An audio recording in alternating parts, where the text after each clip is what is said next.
Everyone, thank you for joining our very first EUJS Women's Network webinar. My name is Alessia Gabbianelli. I come from Rome, Italy, and I'm one of the elected vice presidents of EUJS. EUJS is an umbrella organization of Jewish unions in 36 different countries. It is a PA-led democratic representation of over 160,000 young Jews. Thank you, Alessia. And I'm Dana. I'm also one of the elected vice presidents of EUJS. And I'm especially excited to be here and to be hosting this first webinar of the EUJS Women's Network. One of the points on my manifesto that I ran on in order to be one of the vice presidents of EUJS was to expand the liberation work that EUJS does. And we've been doing exactly that with this Women's Network.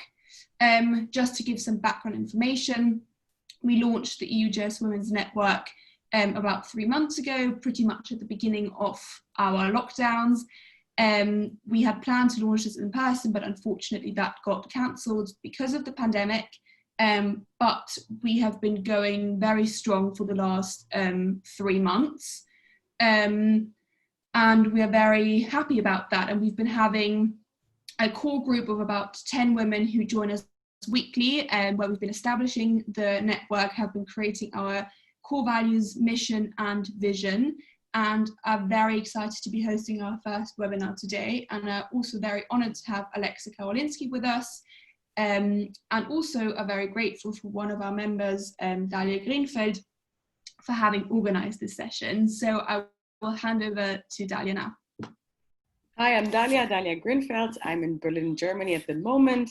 I am a happy and proud alumni of this EUJS family, as I would say, as I was the president of the German Union of Jewish Students, JSUD prior, and now professionally I work for the ADL, the Anti-Defamation League. And I'm going to introduce you to Alexa, everyone, and then give you the inside scoop on how we got this together. So Alexa, I'm very excited to see you here online, that you're happy and healthy and enjoying, hopefully, best life as possible.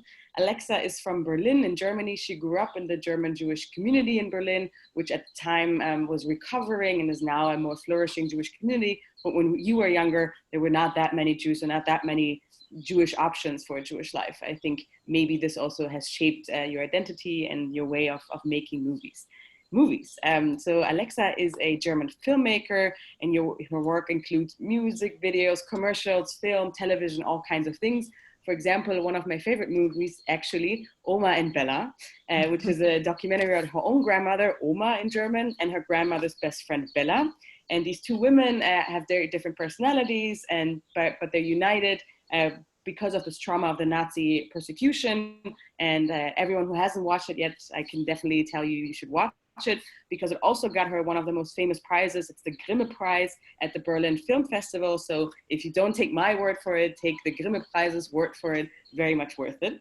And why are we having this webinar today is that in 2019, Alexa co-wrote and co-created the Netflix show, the miniseries Unorthodox, that was and I think still is on the top 10 in Germany and all over the world for many weeks now, and just has been bombarded with compliments and so many thoughts and questions on this Unorthodox miniseries. So you co-wrote that with Anna Winger, and it's a 4-part series. I think we all know it, but I'll summarize briefly. It's about a young woman named Esti, who flees from Brooklyn, from the Satmar, very highly religious Haredi Jewish community, and she flees to Berlin and starts a new life in Berlin, and that is based on an autobiography by Deborah Feldman. If you haven't read that book, I can also recommend that to read it. And this is why. And also Alexa, very important, the twins. Alexa is a mom of twins.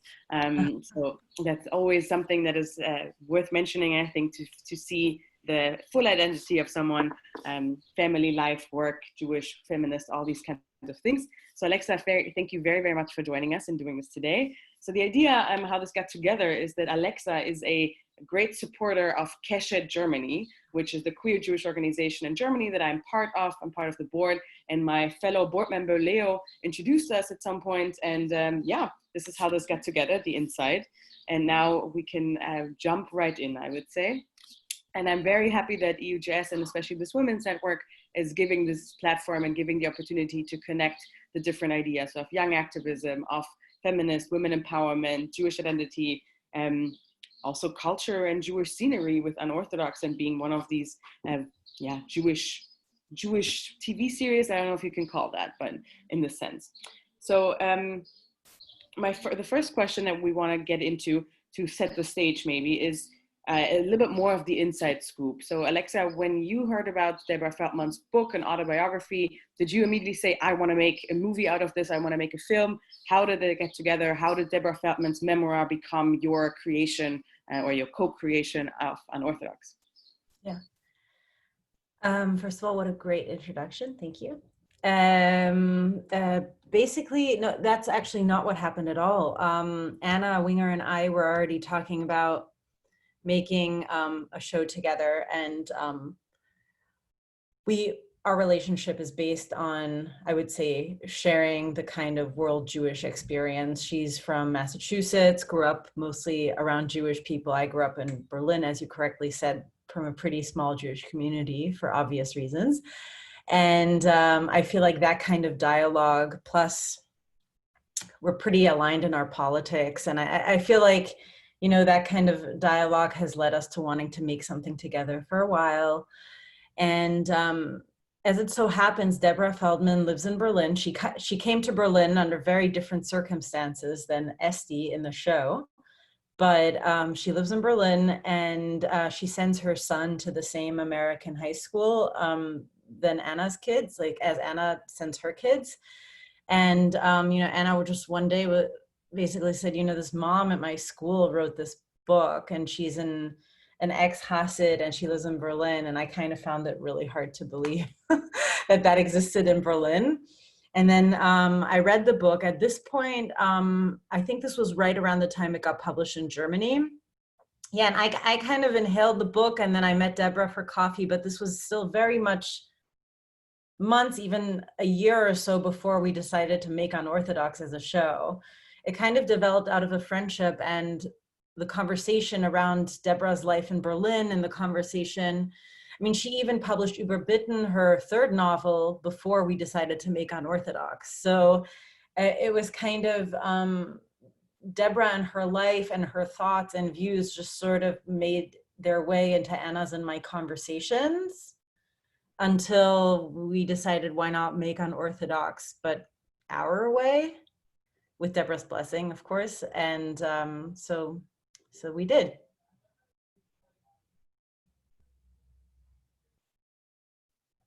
Great, thank you very much for that.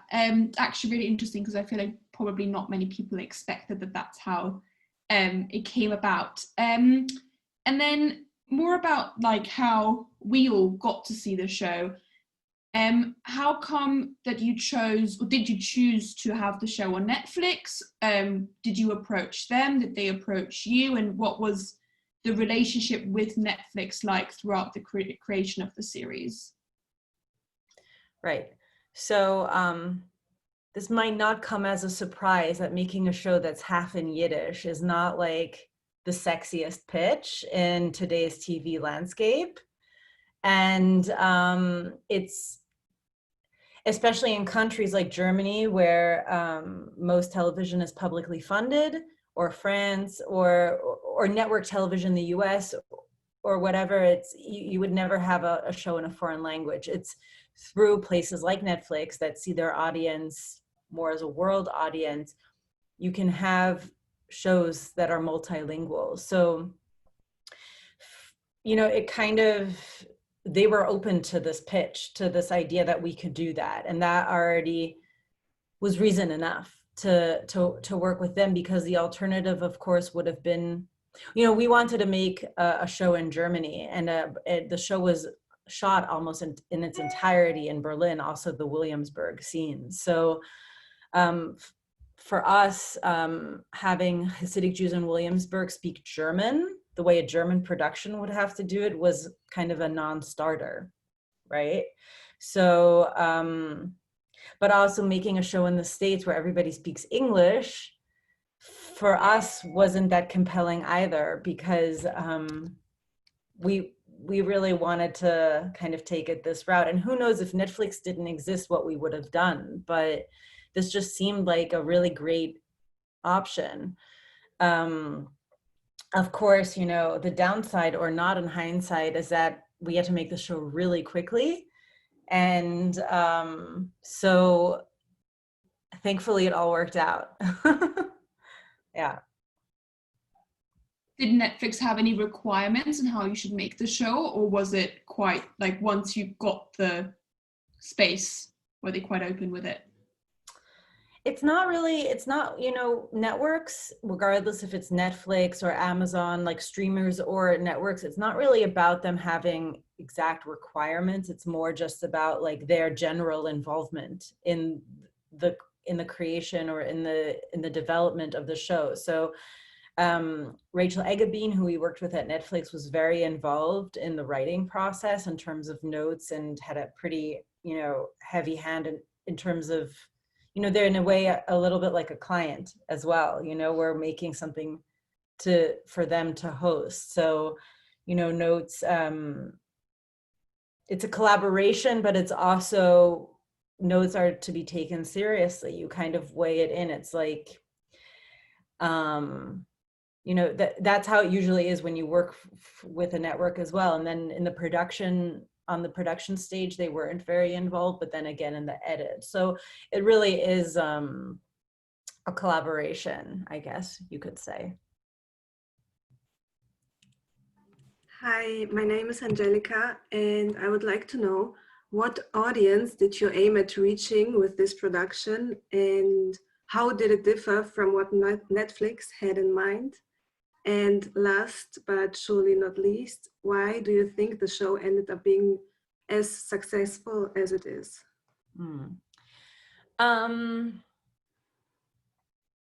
I mean, we always knew this show was going to launch in over 190 countries at once, the nature of launching something on Netflix, but I don't think we really understood what that meant at all. And we wanted to make this for as large of an audience as possible. Of course, keeping in mind that we knew from the get-go that our largest audience, I'm so sorry. How do I turn that off? Anyway, how do I turn off FaceTime? Sorry guys, this is the nature of doing this type of stuff on Zoom. Okay. We wanted to do it for as large of an audience as possible. And keeping in mind, not knowing really what that meant, is that from the get-go, we knew, okay, well, the Jewish audience worldwide is our core audience to begin with, mostly in the States, of course, Canada, and in Israel. That's where most Jews in the world live. And so it was important for us to do something that could be universal, as well as sticking true to kind of, you know, our beliefs. So trying to make something that could be both, you know. And your other question was? My other question was, why do you think that the show ended up being as successful as it is? Yeah. Well, truly, you know, it's hard to answer that because I don't think that any of us imagined this kind of success. I'm sure, you know, the bittersweet part of launching a show during COVID is that people are stuck at home. I don't know what would have happened with this show if that hadn't been the case. It's funny that Netflix actually picked up in one of our marketing meetings. They really saw a large audience for us in other religious countries of other religions. And we didn't even really imagine or see that ourselves. They were like, they knew this was maybe that we would have an audience in Muslim countries or Catholic Christian countries. And for us, that was like, okay, sure, we don't know. But that's actually what ended up happening. And I think, you know, maybe it's a big success because the wish to be, you know, the wish to find your own community that's not the one you were born into is a universal need and want. You know, it's not, doesn't only, you know, that's not only for people like Esti, it's all kinds of people, and not just religious people, but I feel you know, what SD goes through, we all go through at some point in our lives existentially. Of course, not as harshly as she does. To leave that kind of community is really, really hard. You need to be very strong. So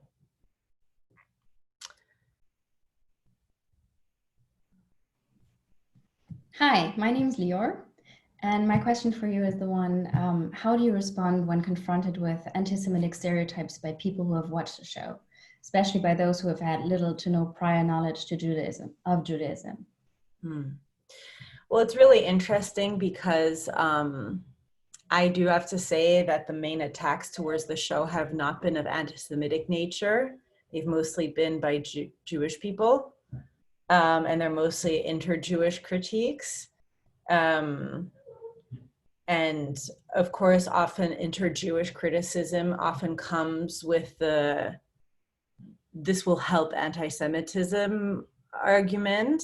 So I feel like that's most what I've been confronted with. I really have not ever been, in the context of this show, been confronted with anti-Semitism. I have to say, you know, it's been a really beautiful surprise how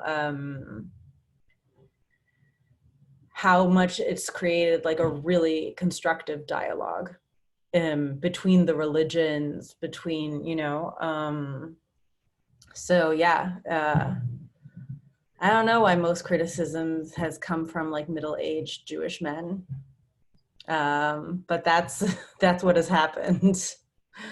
Yeah. You can ask a follow-up question to that, by the way, you guys. I mean, it's, you know, it can be more of a conversation. We planned it very well because we were worried with time that we may not be able to cover all the topics. I have a follow-up question, what Lior just asked, just because a lot of my family and also a lot of my friends, Jewish friends and also non-Jewish friends have asked me this. A lot of them asked me, is that really what it's like if you're a religious Jew? Is that really are you really this oppressed? Are you really like this restricted? Is the only way to live a bit of a free life to leave that community? So with that, not only with anti-Semitic stereotypes, but to a certain extent, were you not worried at all of enforcing like thoughts that people already may be thinking that the Hasidic Jewish community is an oppressing community, especially to women? Did you have any worries that that might come across like that even more?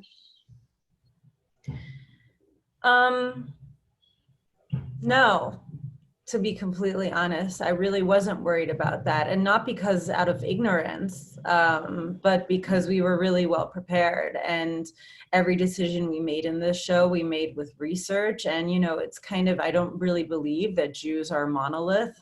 And I think it's my duty as somebody who's privileged enough to be able to choose my own religiosity and my own life to really shed light on people who are oppressed within my own culture. And I think, you know, people spend way too much time pointing fingers at other cultures and other religions. And I think, you know, if we do that, then we need to clean up our own first. And you know, to be honest, like,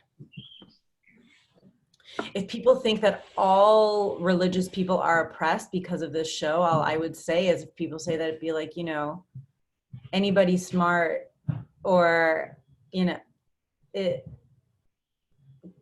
I was in that situation, right, I think I would just say, you know, in no religion or in no culture should one ever start the sentence with, is it true that it's like this with all? Like, you know, in no culture, I think generally it's more productive to, and it's hard obviously because of our history in Europe. And so, but it's hard to, it takes strength, and it's hard to not become defensive and see those types of comments or questions as an attack.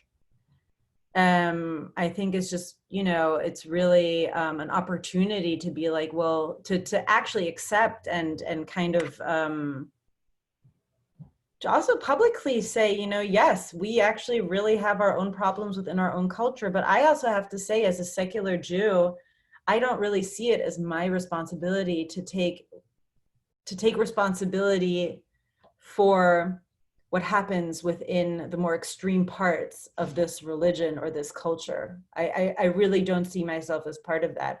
I see myself as somebody who wants to help and will give support in any way I can and shed light on the oppressed people. But I don't identify with, I identify with people like Esti, not with the place she's from. Like, that's not part of what my identity, I just don't, you know? And this idea that we're all one is thankfully not the truth anymore. The last time we were all one was in the Holocaust.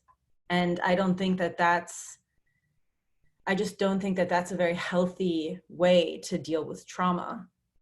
You know, so I think it's good when people ask questions, and I think it's like, oh, if anybody asks, like, is it really like this? Is like, yeah, it often is like this, and other people are very happy in this community. But of course, this is like this for people like Esti. Yes, 100%. You know, I don't think that makes. Also, this idea that Jews are responsible for making anti-Semitism worse is deeply problematic to me, you know?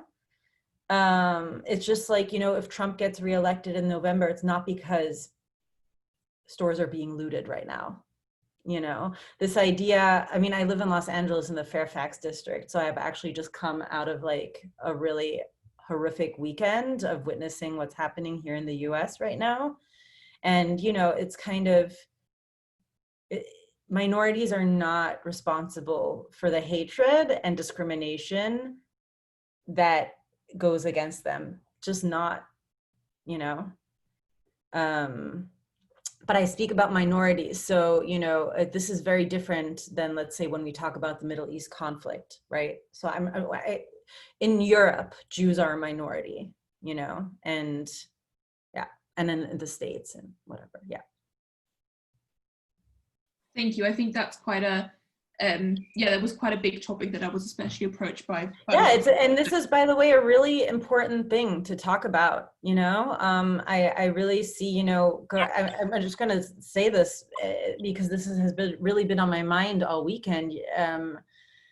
When you grow up Jewish in Europe, especially in Germany, all I can say is like you of course grow up with the trauma of history in this really deep way. And it's been really interesting. I've lived in the States for 7 years, and I very much go back and forth. Lastly, I lived in Berlin for over a year to make Unorthodox. But here in the States, Jews are white, right? We're considered as white. We have white privilege. Like, this gives us an entirely new responsibility towards people of color.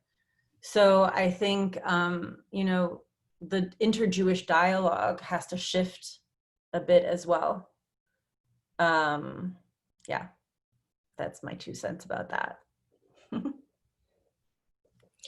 Hello. So I'd like to know, what was the research process like, and how did your research affect or change your view on the Satmar and Ultra-Orthodox communities in general? And could you maybe recap how this views ended up affecting in the series? And then additionally, how did Deborah Feldman was able to incorporate her life and journey into the creation of the show? Mm-hmm. Yeah, so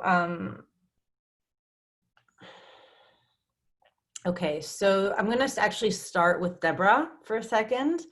So Deborah's our friend, and Deborah, as you probably know, we invented a large part of this series. Like, everything in Berlin is invented, you know. We invented a lot, and this is, on the one hand, to kind of protect Deborah, who's still actively living this life. You know, in Germany, she's kind of a public intellectual.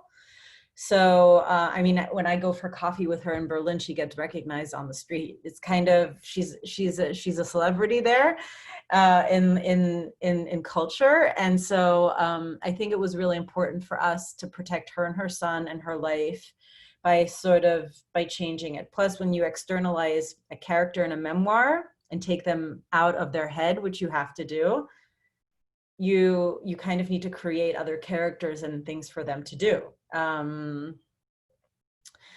I think it was really important to stay true to the essence of Deborah's story. And thankfully she was open to that, you know, and she wasn't really involved in the writing or creation of the show. That said, we met her on a regular basis and told her about the things we want to do. And she gave us her blessing. So I think for us, it was more important to, you know, show her that and do something that is true to the hardship that she went through leaving. You know, it's not about the details at all, you know. And the other question was about our research. And so this project could have never been done without a guy named Elie Rosen. And he was one of the first people we hired, which it was really clear to us very early on that, you know, being Jewish does not mean you know anything about Orthodox Judaism or Hasidic Judaism or Satmar's Hasidic Judaism.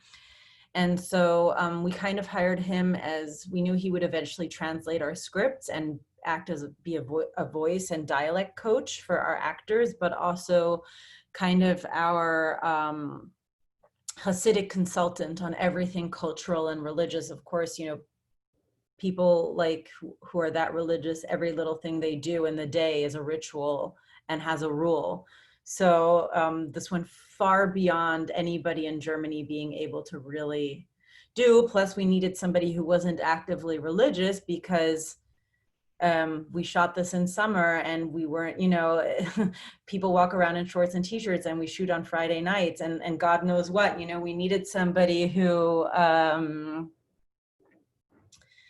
we needed somebody who would also understand Esti's journey, you know, and the journey out of that. So really a lot of that, and then a lot of book reading, and we went to Williamsburg on 2 research trips with all our heads of departments, meaning like camera, clothing, and all the things, and got access to people's homes, where we took a bunch of photos and asked questions, and you know, we all went to school about this. And I think, you know, this circles back to the other question. I mean, I think if I needed any reminder that I wasn't, you know, I mean, it's all one spectrum of religiosity, but they barely, you know, they don't see me as Jewish. I remember this one woman on the street in Williamsburg where this woman asked me like in Yiddish if I'm Jewish, and I said I don't really speak Yiddish, but yeah, I'm Jewish. And she was like, but you don't speak Yiddish, so how can you be Jewish? You know, it's kind of, you know, they probably wouldn't see any of us in this entire Zoom as being really Jewish. And everybody has a different definition. At this point in the world, I feel like everybody has a different definition for what constitutes actually being Jewish and whatnot, you know? So yeah, I don't know if that answers your question, but so. Ask a follow-up question. What do you want to know? I think you're still muted. Yeah, so I just like wanted to know from the perspective of researchers you had in, as you said, in New York, how did it like affect actively like on the show, on making the show? Was there like a little thing that happened, or?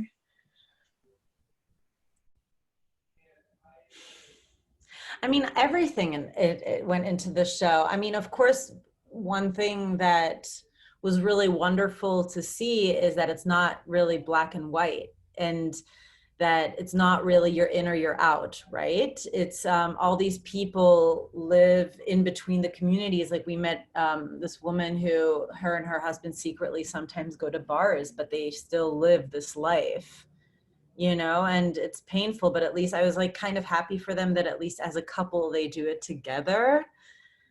I don't know. It's really tricky. But yeah, there's the really pious people and there's the people who are ex-Hasidic, and there's really everything in between. There are people like Moshe, right, who kind of can't be in this world and can't be out of this world, who can't really Those are the really tragic characters to me, the ones who can't really grab a foothold in either.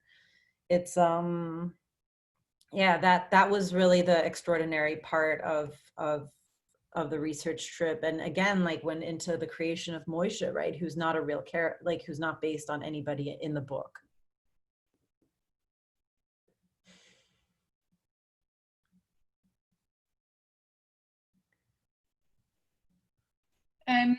Thank you for that, Alexa, and thank you, Tali.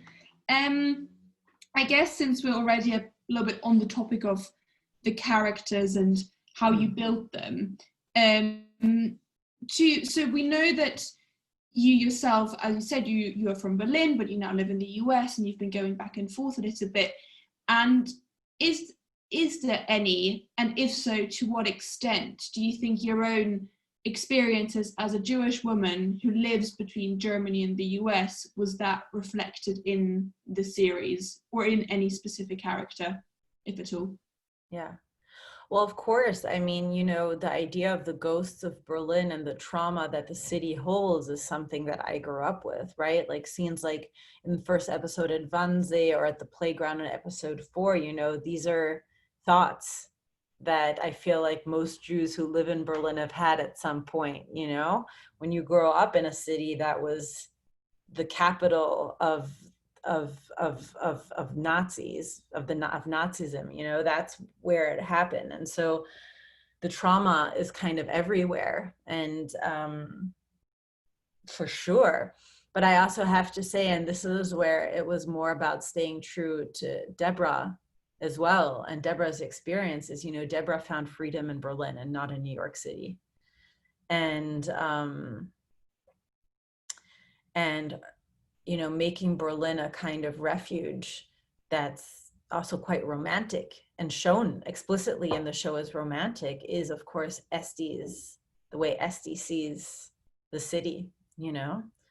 And so, and Berlin is a refuge for a lot of minorities. And it was really amazing to see in the research for this show is I didn't even know that Berlin has over 50 music schools.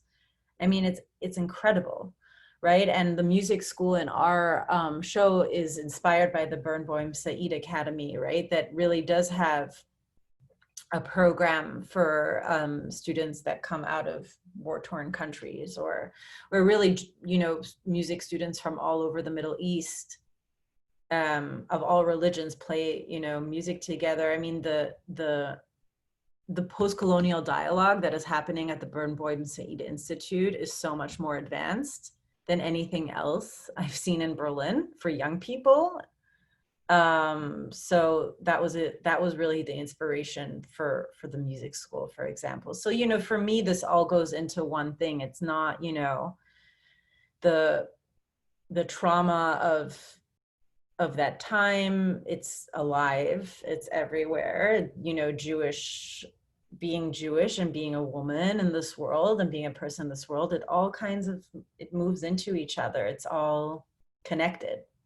So yeah, I feel like that's all over the show, I think. I must say I absolutely can relate to the experience of living as a young Jewish person or Jewish person in Berlin and in Germany, especially with the Nazi trauma. And you just see it everywhere and you feel it, and it's the topic in the newspapers all the time, which on the one end is good, I guess. Like when I walk down the street in Berlin and I see Stolpersteine, the little golden stumbling stones that are a remembrance, I think it's a good sign that it's part of our Berlin or Germany history and that it's visible. On the other hand, always I wonder, am I the only one that looks down and actually reads the names? And sometimes I walk by and see other people do that too. So I can relate to this trauma and how that reflects in making a movie, especially in Berlin and coming back to that city. And you also mentioned inner Jewish dialogue and that you wish for some inner Jewish dialogue. And as someone who I would say cares a lot about diversity, both just value-based, but also actively in my work and in what I believe. When I was watching the show, I immediately saw that the cast itself and the making of the show, especially figuring out the characters and how their values and what they stand for, I saw diversity. I saw that there's not just randomly a queer person and a POC, person of color. It wasn't random. So my question, if you can maybe get on that journey with us, did you actively try to make it an inclusive space? Did you actively choose characters, stories from a diverse group of, I would say, different minorities? And was there maybe a thinking also behind, as in, oh, I wish this will trigger some conversation within Jewish communities or greater general communities? Yeah. No, of course, that was an active conversation. We also knew that because the Satmar community is inherently not diverse, of course, that her Berlin is going to be diverse. Of course, that was very conscious. I also think that I'm actively working against this idea that, you know, this isn't what Berlin is actually like. That's really bullshit. Berlin is actually like this. You just need to live in that Berlin, you know? It very much exists, and it's alive, and it's really diverse. And so, you know, I feel like I'm a little bit beyond the point of like making creative decisions to create like, to like change Jewish communities or anything like that. Like it's a bit tiring to me. I've made a bunch of Jewish films or subjects around Jewish identities. It's like a huge part of my work. And I've come to terms with that. I do that for myself, to work through it, and that the people who see themselves in this or who want to see the beauty in that will come forward, kind of, you know. Yeah, I don't know. I think generally trying to be productive about it is the way to go. Right. I can't speak for a general community, but definitely within the queer Jewish Germany community and overall European Jewish queer community, I think it was reflected. People talked about it, people saw it, they recognized that work. So at least in my bubble, I can say that it's recognized. And I think if you wouldn't have put it there wouldn't have been conversation about it. So I think there's an if-when correlation. Yeah. So thank you. No, of course, it's very, yeah, of course. Thank you. I think it's really, you know, the German Jewish community, also due to its size and its history, is really not very diverse at all. In every way, not diverse. Politically, sexually, all of it. So obviously Berlin is a kind of a bubble because it has been a refuge for so many young people and Jewish people also from all over the world. Thank you. So now my question is still focusing on the choices regarding an Orthodox series and, let's say, the backstage of it. And it's more a technical question regarding the composition choices. So bringing the viewer immersed into the series, and in particular in a scene that recurs more than once, we notice the different approach to the frames and to the camera movement when Etsy is intimate with Yankee versus when Etsy is intimate with Robert. So for example, the fixed camera at the beginning, and then instead with Robert, it's more of a matter of details. And even if you can't see actually what happens after, the viewer is so immersed that he's still imagining all the passion amongst the two. What led you to this choice, and what did you want to portray through the scenes? Right. Well, I'm not going to speak to really, that's really more of a Maria Schrader director question, is like the locked off camera. But what I can say is, yeah, of course. I mean, Essie's experience with Aaron, with Robert, played by Aaron Altaraz, is the first passionate sexual encounter she's ever had, you know? And I think it was, you know, it's on purpose that we don't really see it all, because it's, at the end of the day, it's like the prostitute tells Yankee, it's really about the touch, right? It's not really about explicitly sex. It's about passion and touch and being, you know, and of course that in and of itself is more fluid, like, than a sexual act that's prescribed by the rules of religion to primarily to make a child, you know. So yeah, of course. Plus, of course, just the idea that their bedroom is this like small room with these separate beds and they sleep separately, but just to have sex, like he goes onto her bed, and it's just also the million rules around alone that, you know. So yeah, of course. Thank you. I'm going to quickly just ask a follow-up before we go to the next topic, just on that, because when we were planning our session, I think that was a topic that came up quite a lot, but like within ourselves. So like within, when you, as a recurring topic, I think the sex theme is quite prominent. When you were writing that, what do you think you wanted through this to come across? Like what aspect of Esti's life, of within the Satmar community or leaving the Satmar community, was there anything that you wanted to communicate specifically through that?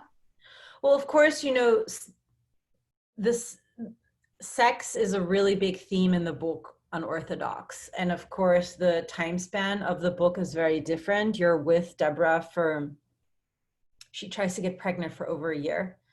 And it's completely excruciating. And of course, you know, it's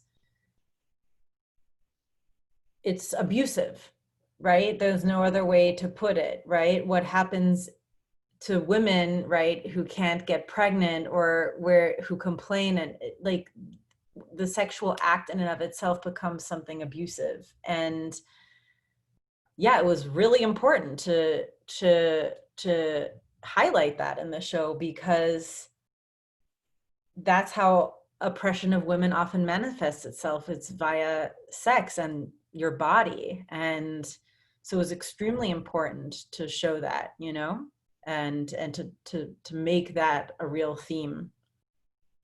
Yeah. Thank you.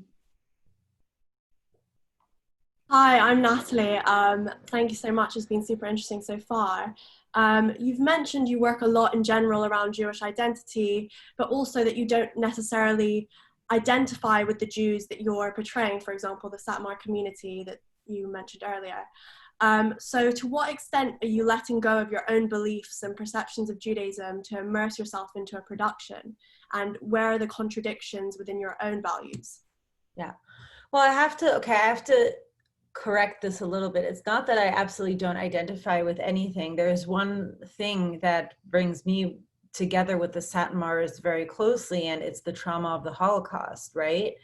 But my family has dealt with the trauma in a very different way. The idea that an entire Jewish community in Brooklyn has based a large part of their rituals on the Holocaust trauma, this idea that God punished the Jews for assimilation, is really interesting to me. And kind of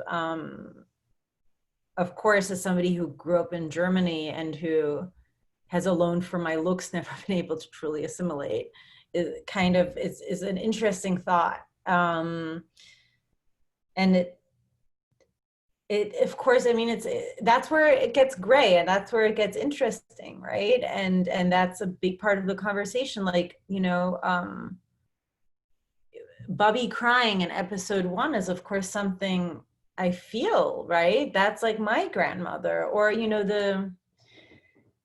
to me, the kind of one of the most important scenes in the entire show is the Passover scene in episode 4, where, you know, the grandfather talks about the pogroms in Egypt and the Nazis, and kind of drives home this idea that this is why they live the way they live, right? And I think that that's something for all of us to think about, who are connected and identify with the trauma of the Holocaust, is how much does that trauma steep into our way of seeing the present? And of course, you know, how much you let the outside world into your own life will, and kind of have its effect on that and inspire that, and yeah. So it's not about, to me, it wasn't about seeing myself as different or separate from the Satmars, right? It's more about being in an environment where you can have a free exchange.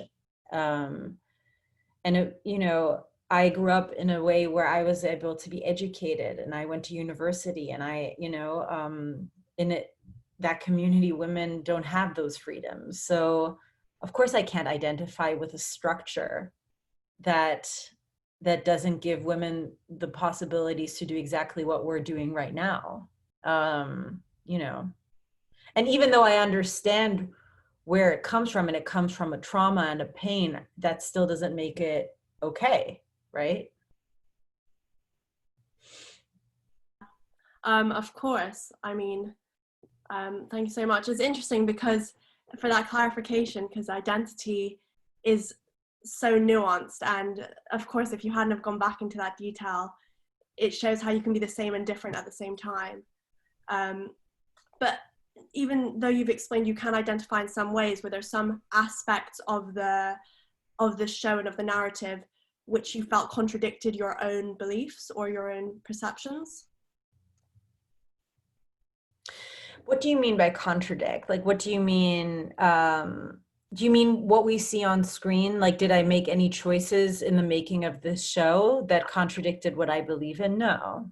I stand behind every decision in this show that we made, 100%, every frame. So, you know, I think it's important to remember, and I think this is what made Unorthodox universal. What is this idea that it's all just humans, and you know, I'm sure maybe there are women who love going to the mikvah, right? But, you know, it's excruciating to go for many women. This idea of living according to cleanliness laws is completely excruciating. And so the idea that, I mean, it really, this idea that you're a dirty or you're clean, you know, I'm not saying that that's awful for everyone, but it would be awful for me, the way I live. I know that that comes with a massive amount of privilege, even a sentence like that. And so, you know, but that's why I support Esti, right? Not calling, Unorthodox doesn't call for the dismantle of the Satmar people. Every community in the world should live the way they live, but if I can help people who feel oppressed, like, you know, especially women and Jewish women, then it has to be done. Yeah. Thank you. Hi, I'm Naomi, and my question is, which Jewish and feminist values did you emphasize on? And also, where did you have to cut back? Right. Well, it's really, I feel like I'm not knowledgeable enough about the Torah to really explicitly know the difference between what values I have are Jewish and what aren't, right? I know that a lot of my value system comes from my family and my family's trauma, and everybody deals, you know, there's that saying, it does never again mean for us or for everyone. And for me, never again means for everyone. And I feel like that's the lesson that I've taken from my family being in the Holocaust, is that I identify with, you know, I try to understand and identify with people who, you know, it's complicated. It's really complicated, but I don't know what values I have are explicitly Jewish and whatnot. I like to think that trying to help people who aren't as privileged through telling their stories might be Jewish, might be human, maybe it's all one thing. I don't know. What was the other question? Okay.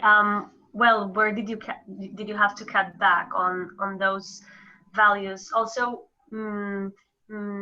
I would like to emphasize the question about like feminist values. Like, did you maybe the scene where she's shaving her head is very powerful and strong, and it's a very feminine thing to have your hair long. And I think it's connected, like the long hair, and also hair in Judaism and religious women that have to put their hair hidden, because Jewish values and feminist values, I think, are connected. So where did you have also, like, which feminist values for you were important to put on to write and to put on the screen? Right. I mean, when talking about for me, feminism is for me about the right to choose, right? And I think, a woman with a shaved head can look really awesome and feminine. I don't think, I think it's,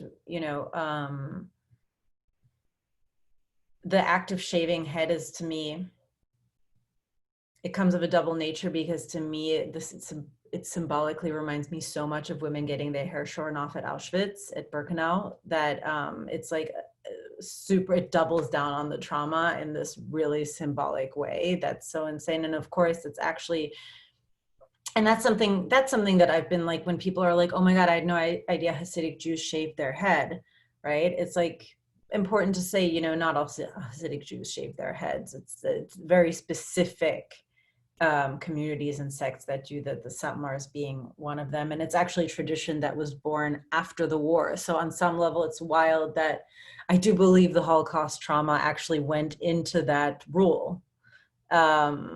Somehow that women need to shave their head. So yeah, of course, it's like, it's a really symbolic scene. It was, if there's one thing we always knew about making this show, is that there would be this scene. Yeah, but in terms of pulling back and pulling forward, Anna and I wrote this show together. We created it, Of course, when you work with somebody, or you work, you talk it all out. I really don't feel that now. I feel like I stand behind every choice, even if in the making of something, it's like working together. It's like in the making of something, maybe you don't agree with something, or you don't want something, or your idea gets shut down. But by the time it's finished, that all kinds of the fuzzies away. I don't remember, yeah, it all, to me, it's done now. So it all had to be the way it is. And of course, when you make anything, you look at it after and you're like, oh my God, I wish we had done this, or, but it's also kind of, you need to accept it and let it go. Yeah. Okay. Thank you so much. Of course.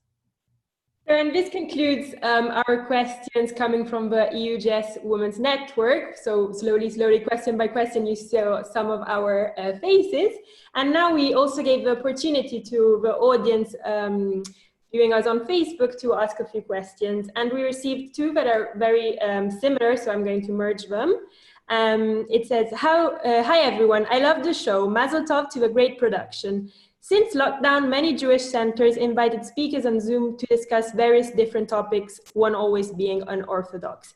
Many critique the fact that the non-Jewish audience get the wrong idea about us Jews. What is your opinion on that?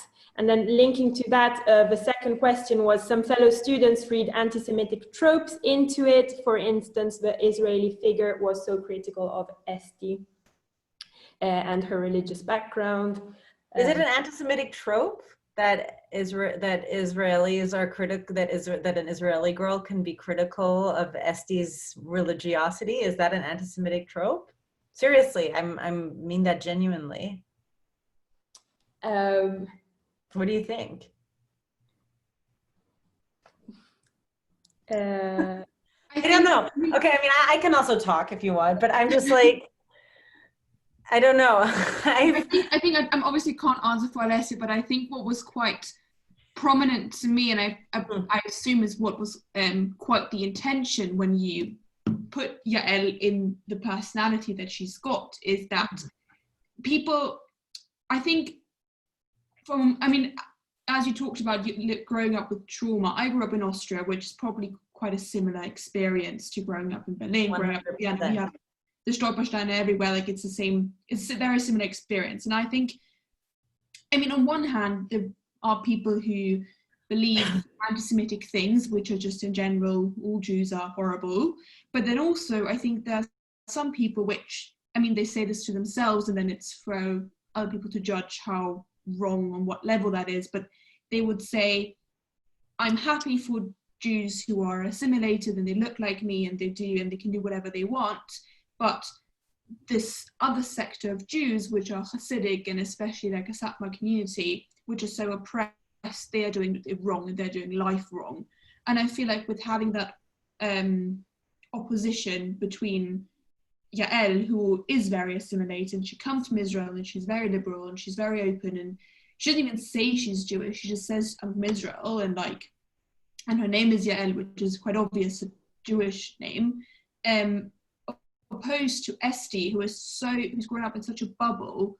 I feel like that question is coming from that opposition of, aren't you worried, which we touched on earlier as well, but aren't you worried that people who already believe that this Hasidic, quite like non-modern community, what they're doing, like they even believe even more in that that's what's bad about Judaism, that's what's horrible about it, that's why anti-Semitism keeps occurring. It's really interesting. I mean, this is so interesting to me that this idea, we created Yael for exactly that reason, right?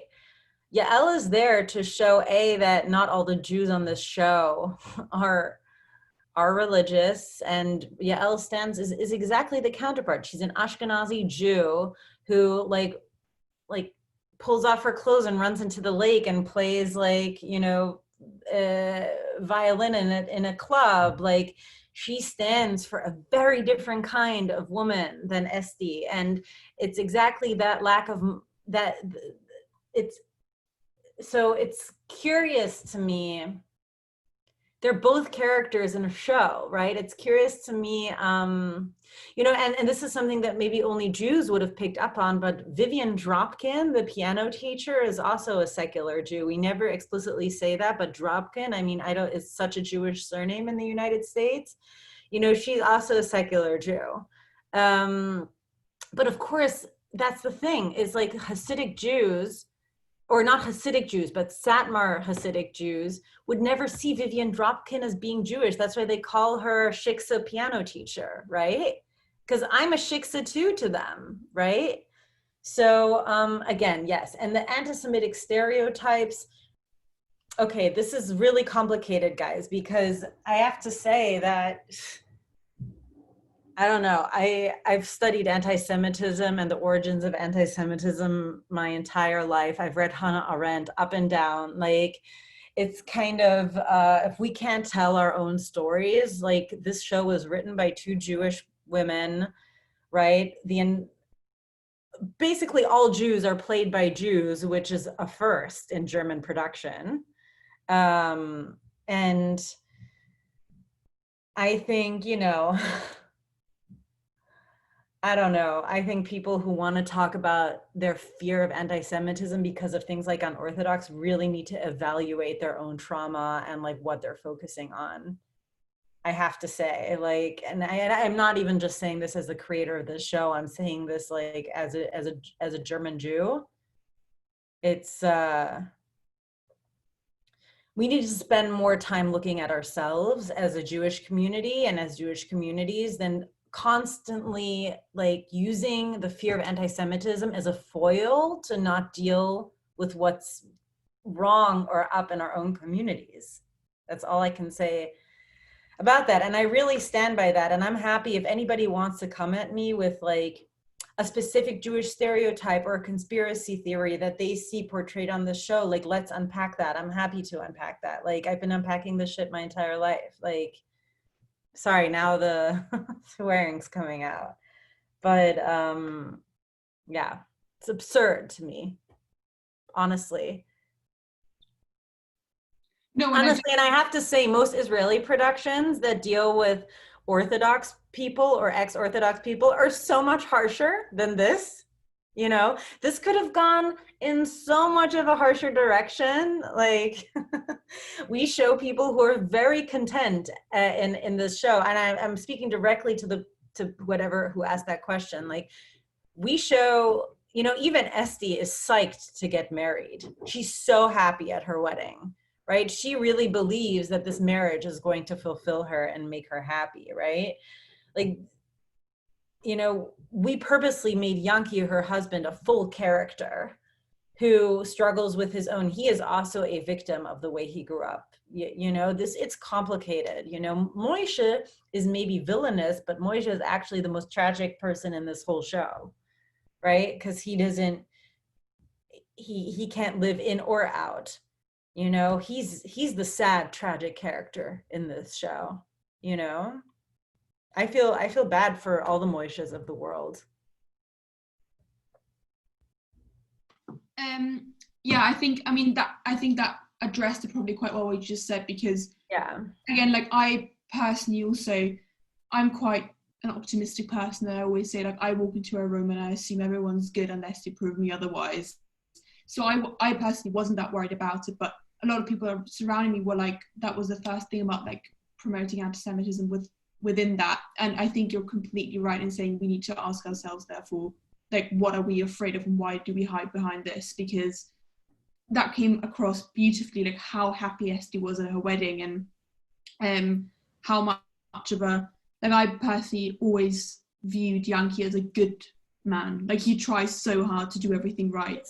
Yeah, it's not about good or evil here. And you know, I also have to say, I by no means am whitewashing or pinkwashing anti-Semitism. Like, trust me, I am the first one to, like, to confront that stuff, you know. I'm living in Trump's America. Like, it's really complicated right now.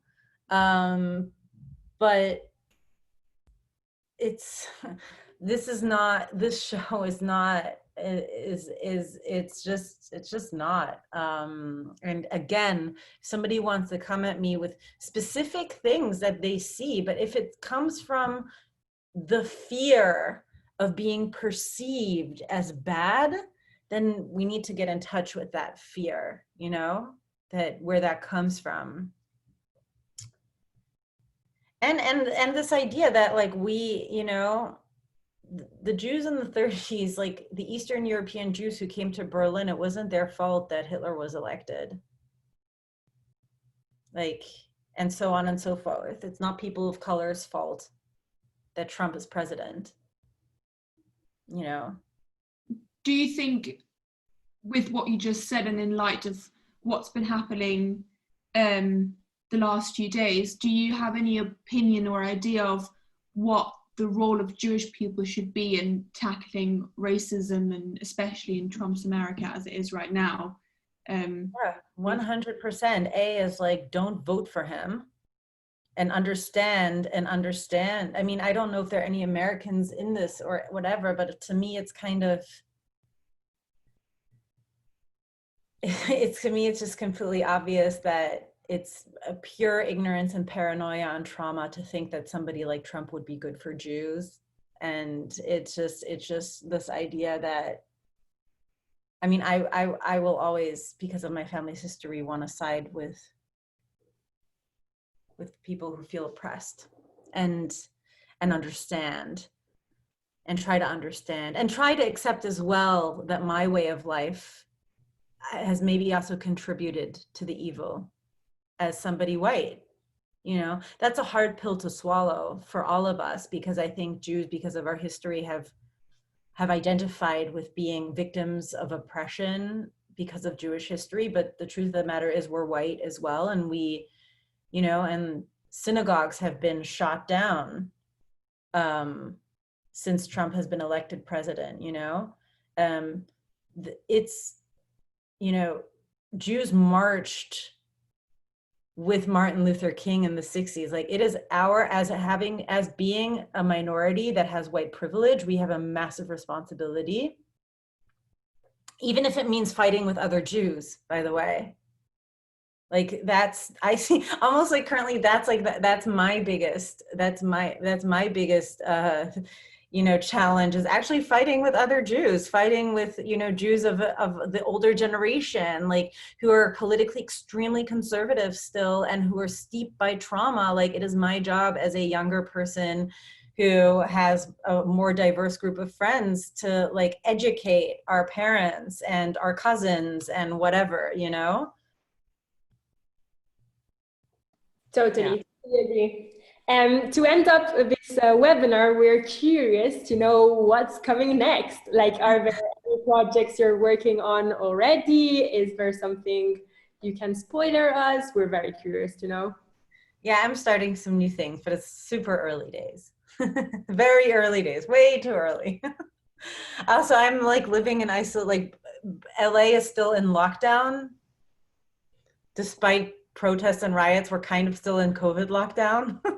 And I have 9-month-old twins, and it's like, it's extraordinarily tough right now to figure out life. So this is actually the last panel I'm doing for a while, so I can kind of start focusing on the next thing. Well, So thank you for being the last panel, guys. It was an honor for us. Thank you really much. Thank you for having me. Yeah, thank you so much for coming. And again, as Alessia said, also like we are very honored that we are your last panel. And thank you so much for your insights on this amazing production and in general on your views. For anyone who's watching this on Facebook, this will be still on Facebook available to watch later on, in case you want to share it with any family or friends. And yeah, thank you so much for joining us, Alexa. If anyone is interested to find out more about the EUJS Women's Network, feel free to message the EUJS Facebook page or contact Alessia or me. And on that note, thank you so much and have a lovely evening and rest of your day. Bye, guys. Bye, thank you.